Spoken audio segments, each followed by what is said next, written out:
Hi guys, Sam Jackson here. So continuing on in this series, this is now video 3. So just to remind you, for the last two videos, if you haven't seen them, I would recommend just going and quickly checking them out.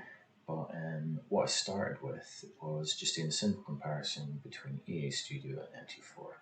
And then we compared the backtesters, and then we went on to compare how that trades real time against the backtesters. So now that we've done that and we've seen how comparable the results are, and we're happy with that, that allows us to just work purely in EA Studio going forward, right? So we're now happy that when we see results in EA Studio, we can kind of get a good feel for how that compares to how it's actually going to trade. So that's why I kind of started in that place. But things get a bit more exciting as far as I'm concerned now, because EA Studio is a much cooler tool, and it's fun to work with, in my opinion.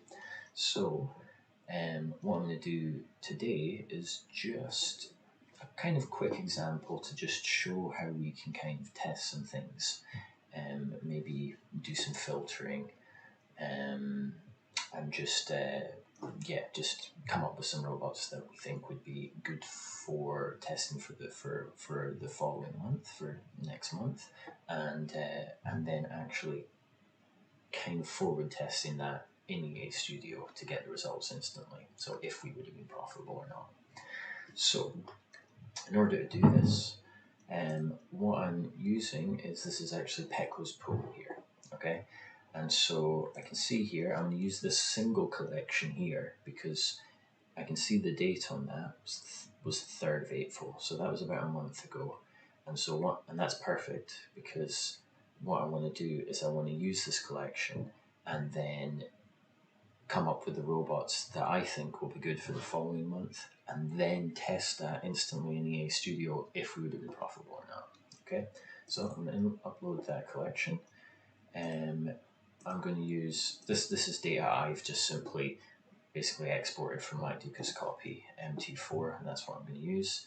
It's JPY that comes in automatically. That's from the collection, so it's GUP, JPY, and H1. So very simple kind of test, and this is very much inspired by Pecco's professional course, which I highly recommend everyone should take. It's an excellent course. So what I'm going to do is I've set the date to that end date, so we've held a month back, and what I'm going to do is I'm simply going to choose some robots that pass with a profit factor of 1.1 for both the previous 3 months and the previous 1 month. Okay, and once I've got the robots that pass those two criteria, then I'm just going to select the ones I like best and trade them for the following month. So running that, EA Studio has now these are all the ones that have in the acceptance criteria, the minimum profit factor is 1.1.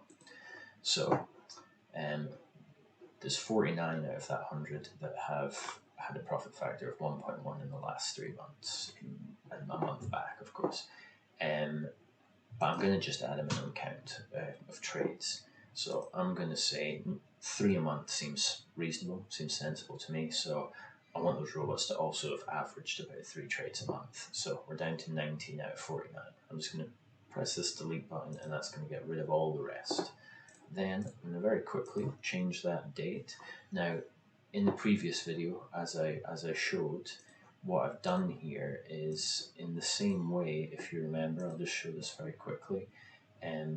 4 weeks is 1, 2, 3, 4, so that's 4 weeks back. But if I simply use that, it's going to give me the 480 bars. So it's going to give me 4 weeks, 480 bars. But because of this setting here that says start the backtest from bar 100, it's not quite exactly as if I just put on the robots at the beginning of the first week and let them trade for 4 weeks. So I'm manually adding 100 bars. So in this case, 480 plus 100 is 580. And I'm going to click recalculate now. Now, 1 out of 19, fair enough, but I've left that at 9. Okay, so this is for 1 month. So, and as I did before, I wanted about 3 trades a month. So let's stick with that. we've now got 10. Okay, so out of that 100, 10 robots have had a profit factor of 1.1 or greater for the past 3 months, the past 1 month, and they've averaged 3 trades a month at least, right? So from these, I'm going to deselect the performance filter, and I'm just going to have a look at them, and yeah, I'm just going to, I like the, they start to not look so good there, but these ones all look pretty good to me, right? These top 4. So I'm just going to choose the best for according to net balance, which is kind of the most important thing. I kind of like to have a quick scan and make sure there's not one that's trading like way more than the others and has like way more profit.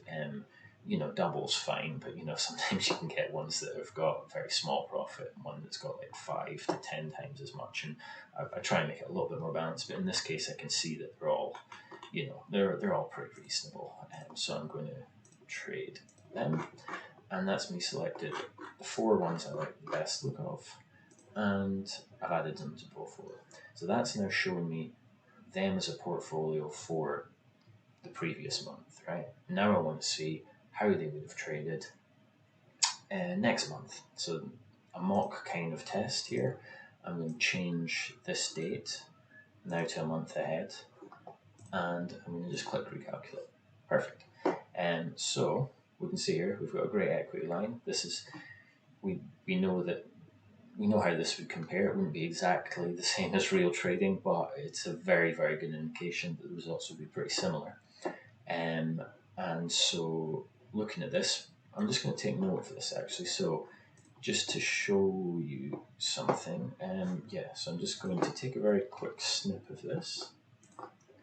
Something else that you can do is, we've got our stats there. I'll move that off screen just now, but basically I just wanted to take track of the return over drawdown specifically and the profit factor. So we've got 2.43 and 3.39, right?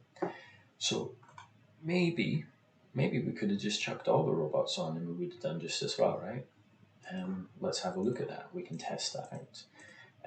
So I'm just going to upload all that collection, and I'm going to change it to the same data, and I'm going to click calculate.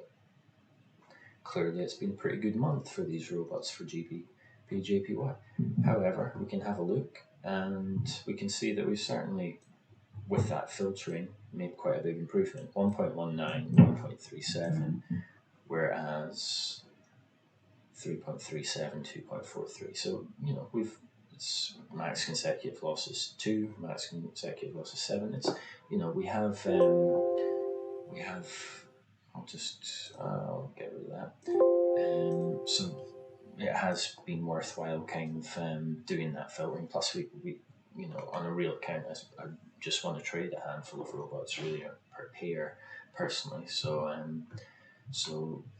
so this is lightning fast, right? I mean, we can, if you imagine trying to do these things in MetaTrader, it's going to take ages, like we can just quickly check it for a totally different broker data.